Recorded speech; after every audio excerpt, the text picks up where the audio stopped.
नमस्कार, आप देख रहे हैं भारत एक्सप्रेस और मैं हूं आपके साथ आंचल मित्तल। मैं बकलावा खाने दुबई जाती हूं, दाल खाने दिल्ली और कॉफी पीने ताजमहल के पीछे का पार्क। इन दिनों सोशल मीडिया पर बिग बॉस 19 की कंटेस्टेंट तान्या मित्तल की अमीरी का बखान हर तरफ है। कुछ लोग इसके मजे ले रहे हैं तो कुछ लोग उनके अंदर का मानसिक विकार खोज रहे हैं, तो कई इसे सिर्फ उनकी फेम पाने की चालाकी बता रहे हैं। लेकिन इसके पीछे सच्चाई क्या हो सकती है, इसके बारे में एक्सपर्ट्स क्या कहते हैं, चलिए इस वीडियो के जरिए समझते हैं। तो बिग बॉस के घर में इस सीजन में आपसी झगड़े या रोमांस से ज्यादा तान्या मित्तल की हवाबाजी की चर्चा है।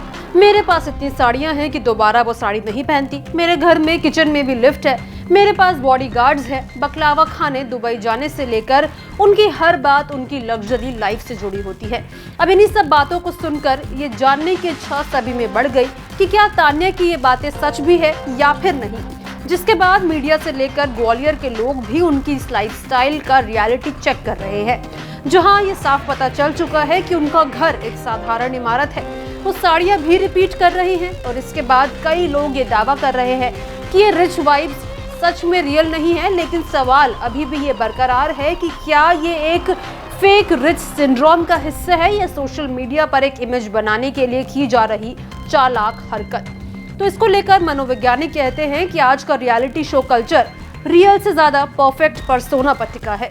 मनोविश्लेषक कहते हैं कि बिग बॉस रियलिटी शो एक घर की कहानी है, लेकिन असल में वो पब्लिक प्लेस है। ऐसे प्लेटफॉर्म पर लोगों पर अक्सर खुद को वैलिडेट करने का दबाव होता है, फिर चाहे वो अपने स्ट्रगल को हाईलाइट करके हो या अपनी लाइफस्टाइल को बड़ा चढ़ाकर बताना हो। कुछ लोगों पर कॉम्पेंसेटरी बिहेवियर हो जाता है। ऐसे में लोग उनके अंदर की कमियों को अपनी बाहरी लाइफस्टाइल की भव्यता दिखाकर पूरा करने की कोशिश करने लगते हैं। अब फेक रिच सिंड्रोम क्या होता है, तो असल में ये शब्द आज जब सोशल मीडिया पर लोगों के व्यवहार को परखने के दौर में पैदा हुआ है। कई रिसर्च में इस शब्द का इस्तेमाल मनोवैज्ञानिक का नया टर्म बन गया है। फेक रिच सिंड्रोम ऐसे व्यक्ति के बिहेवियर को दर्शाता है जो रियल लाइफ की फाइनेंशियल या सोशल स्टेटस को बढ़ा चढ़ाकर दिखाने की कोशिश करते हैं। ऐसा देखा गया है कि लोग सोशल मीडिया पर अपने रिच होने की इमेज गढ़ना चाहते हैं, लेकिन कई बार ये आदत उन पर इतनी ज्यादा हावी हो जाती है कि वो अपनी रियल लाइफ में भी झूठ बोलने लगते हैं।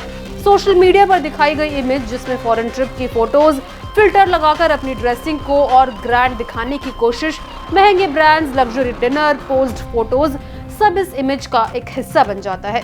फिर पब्लिक प्लेटफॉर्म पर वो दिखावा कि मैं भी आपके बराबर हूँ, असल में दूसरों से बराबरी पाने वाली असुरक्षा होती है। एक्सपर्ट्स के मुताबिक समाज में क्लास को लेकर एक अलग धारणा है।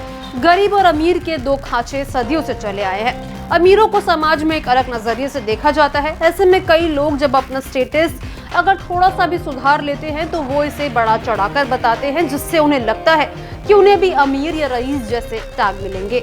मुझे भी वैसे ही सम्मान से देखा जाएगा जैसे मैं किसी सेलिब्रिटी या अमीर आदमी को देखता हूँ। ऐसे में एक मनोवैज्ञानिक कहती है कि उन्हें तान्या मित्तल में किसी तरह का मानसिक विकार तो नहीं लगता। 45 एपिसोड तक वो बहुत कैलकुलेटेड ढंग से बात करती नजर आ रही है। उन्हें जब वाइल्ड कार्ड से अंदर आई एक दूसरी प्रतिभागी मालती उन पर हो रही रिसर्च या मीम्स के बारे में बताती है, तब उनका रिएक्शन होता है कि उनके जो वीडियोस हैं वो सोशल मीडिया पर है, वो सिर्फ उन्हीं के बारे में बताती है। यानी कहीं ना कहीं तान्या ये वैलिडेट करने की कोशिश करती है कि उन्होंने जो वो बोला है वो सब सच है। अब इन सब बातों से ये पता चलता है कि तान्या बहुत ही कैलकुलेटेड ढंग से, बहुत चालाकी से ये सब कह रही है, ताकि उनके फॉलोअर्स या पब्लिक स्पेस पर उन्हें फॉलो करने वाले उन पर यकीन कर ले। पेशे से खुद को मोटिवेशनल स्पीकर तान्या मित्तल बताती है। अपनी सक्सेस स्टोरीज कई मंचों पर उन्होंने पहले भी बता चुकी है। अपने कई पॉडकास्ट में वो अपने संघर्ष पर काफी बोल चुकी है, जिससे उन्हें पैसा और प्रसिद्धि दोनों मिले हैं। अब इसी को लेकर मनोचिकित्सक कहते हैं कि जिन तरीकों से उन्हें पहले सफलता मिली है वो अपनी इमेज को वैसा बनाए रखना चाहती है, इसलिए झूठ का सहारा लेती है। लेकिन कभी कभी ऐसा लगता है कि वो झूठ और सच के बीच लाइन ड्रॉ करना भूल जाती है। उनके अंदर छुपी इनसिक्योरिटी और हीन भावना कई बार सामने भी आती दिखती है। अब इसी को लेकर डॉक्टर कहते हैं कि बिग बॉस जैसे शो की खासियत ये है कि यहाँ रियल और परफॉर्मेंस के बीच की लाइन धुंधली होती है। तनाव, पब्लिक जजमेंट और कैमरे के बीच कंटेस्टेंट्स अक्सर एक हाइपर सेल्फ क्रिएट करते हैं, यानी ऐसा वर्जन जो रियल से ज्यादा इंप्रेसिव लगे। तान्या मित्तल जैसी पर्सनालिटी वहां सिर्फ अपनी इमेज नहीं बल्कि दर्शकों की फैंटेसी को भी टच कर रही है। ये दर्शकों को वो दिखा रही है जो वो देखना चाहते हैं।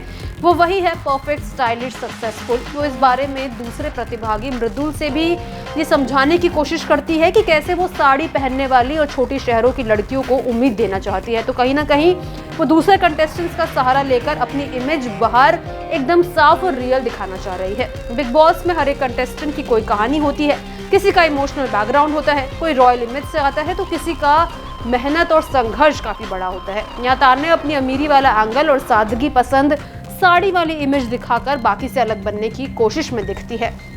मनोवैज्ञानिक इसे अटेंशन सीकिंग और आइडेंटिटी प्रोजेक्शन दोनों का मिक्स मानते हैं। दिल्ली विश्वविद्यालय में मनोविज्ञान के प्रोफेसर कहते हैं कि कुछ लोग खुद को साबित करने की बेचैनी में लगे रहते हैं। ये फेक रिच टेंडेंसी उनके लो सेल्फ एस्टीम को उठाती है। सोशल मीडिया पर यह पैटर्न बहुत देखा गया है, जहां कई कर्ज में डूबे लोग भी नई ब्रांडेड खरीदारी लोगों को दिखाते हैं। ये शायद उन्हें वैलिडेशन का भाव देता है। तान्या मित्तल के केस में देखें तो शो के दर्शक भी इस फेक रिच गेम का हिस्सा बन गए हैं। कैसे भी हो, तान्या की सबसे ज्यादा चर्चा है। यही वो सर्कस है जिसमें सामने वाले के भीतर असली और नकली का फर्क धीरे धीरे मिट जाता है। तो तान्या मित्तल की ये बातें आपको कैसी लगती है? क्या आपको ये रियल लगती है या फेक? हमारे साथ कमेंट बॉक्स में जरूर शेयर करें। इसी तरह की तमाम इंटरेस्टिंग जानकारी के लिए हमारे चैनल को जरूर सब्सक्राइब करें।